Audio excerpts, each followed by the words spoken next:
Mes statome, kuriame, siekiame, išmokame valdyti viską, išskyrus laiką. Ir kuo daugiau jo bandome sutalpinti dieną, tuo greičiau ji prabėga. Ir tame bėgime mes prarandame akimirkas. Esame čia, bet ne iki galo. Mūsų kūnas vienur, o mintis rytojaus rūpesčiuose. Klausomės, bet nebegirdime.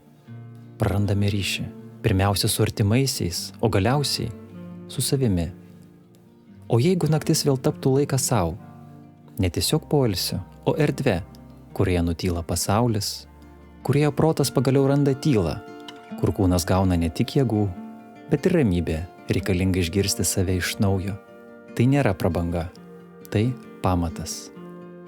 Linkiu ne tik klestėti, linkiu susigrąžinti naktis fantastiškai išsimiegojus, pabusti pačiu laiku, kad dienos vėl priklausytų tau.